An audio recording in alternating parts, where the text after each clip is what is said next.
This is land of Havilah, Exodus 10. When Pharaoh saw the hailstorm, he said, "Enough, he shall stay no longer." But as soon as Yahweh let up on him, he reneged again. Verse 1. Yahweh said to Moses, "Go in to Pharaoh, for I have hardened his heart and the heart of his servants, that I may show these my signs among them, and that you may tell in the hearing of your son and of your son's son what things I've done to Egypt, and my signs which I've done among them, that you may know that I am Yahweh." Comment: Yahweh says, "I've hardened the Egyptians to give you something you'll be telling your children and grandchildren about me, so they'll know I'm Yahweh." Verse 3.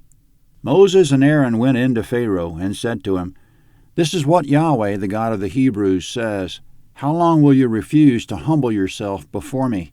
Let my people go, that they may serve me." Comment: in verse 1, God was responsible for hardening Pharaoh's heart, and in verse 3, Pharaoh was responsible for not humbling himself. So again, Pharaoh's resistance came from Yahweh, and it came from Pharaoh himself.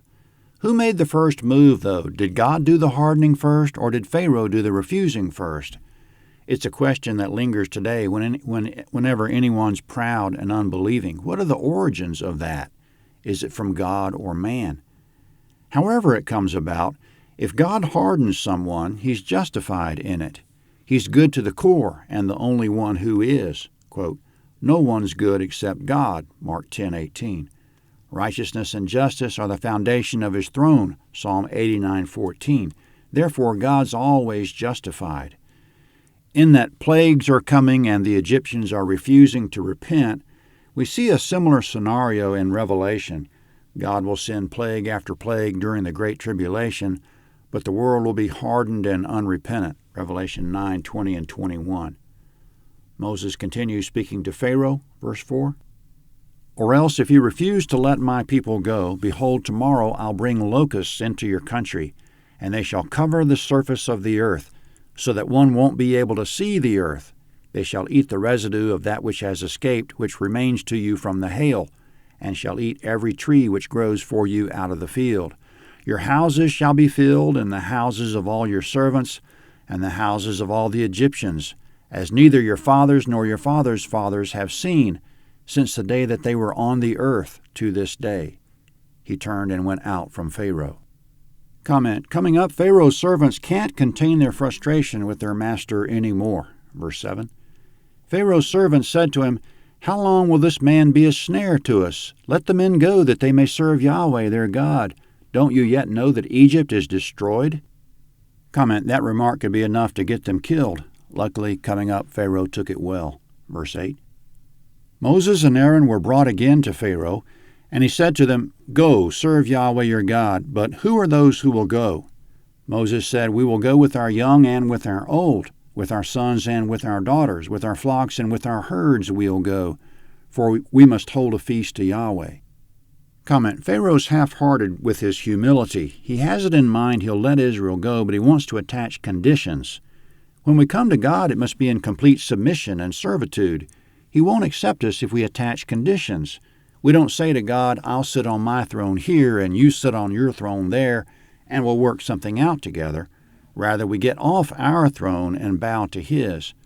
Pharaoh asked, "Who's going?" Moses said, "All of us and our livestock." Pharaoh said, verse 10, he said to them, "Yahweh be with you if I'll let you go with your little ones. See, evil is clearly before your faces. Not so. Go now, you who are men, and serve Yahweh, for that is what you desire." They were driven out from Pharaoh's presence. Comment: only the men may go, Pharaoh said, and he threw Moses and Aaron out.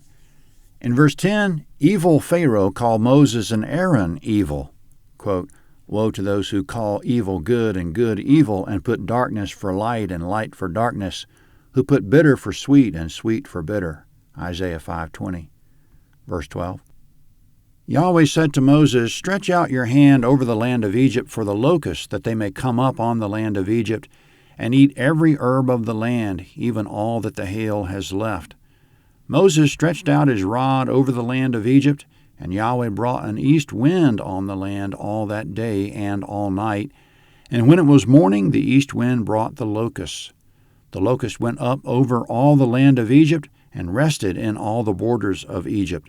They were very grievous, Before them there were no such locusts as they, nor will there ever be again. For they covered the surface of the whole earth, so that the land was darkened. And they ate every herb of the land, and all the fruit of the trees which the hail had left. There remained nothing green, either tree or herb of the field, throughout all the land of Egypt. Comment, the locust blew in, covered the surface of the land such that you couldn't see the surface, and left nothing remaining of any tree or plant. There remained nothing green in all the land. God's judgment will eventually overtake us completely and leave us with nothing. If we think life's been bad so far that we've suffered losses, our losses are only the prelude to total loss if we don't repent. Verse 16. Then Pharaoh called for Moses and Aaron in haste and said, I've sinned against Yahweh your God and against you.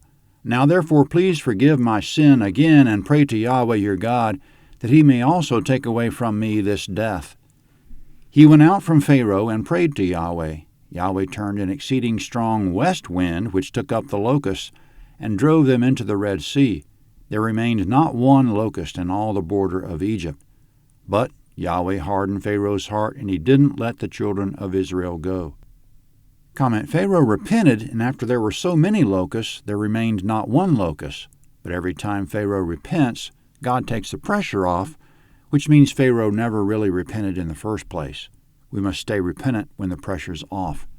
Verse 21.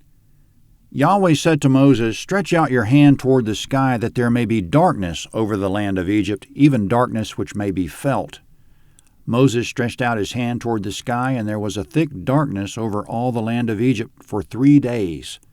They didn't see one another, and nobody rose from his place for 3 days, but all the children of Israel had light in their dwellings.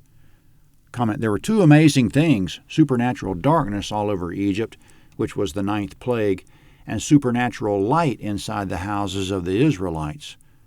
Quote, When I sit in darkness, Yahweh will be a light to me. Micah 7:8. God gives us illumination, though the world is full of darkness. Because of the thick darkness for 3 days, verse 24, Pharaoh called to Moses and said, Go, serve Yahweh, only let your flocks and your herds stay behind. Let your little ones also go with you. Moses said, You must also give into our hand sacrifices and burnt offerings, that we may sacrifice to Yahweh our God. Our livestock also shall go with us. Not a hoof shall be left behind, for of it we must take to serve Yahweh our God, and we don't know with what we must serve Yahweh until we come there. Comment, Moses says not a hoof shall be left behind. If we're going to serve the Lord and escape into our promised land, we come to him with all we have. Verse 27. But Yahweh hardened Pharaoh's heart, and he wouldn't let them go. Pharaoh said to him, Get away from me. Be careful to see my face no more, for in the day you see my face, you shall die. Moses said, You've spoken well. I'll see your face again no more. Comment, Pharaoh threatened Moses with death if he comes around one more time. Quote, In the day that you see my face, you shall die. End quote. Moses has come a long way from being unwilling to even approach Pharaoh. He gave Pharaoh a confident answer. Quote, You've spoken well. I'll see your face again no more. Exodus 11 is next at landofhavilah.net. Exodus 11.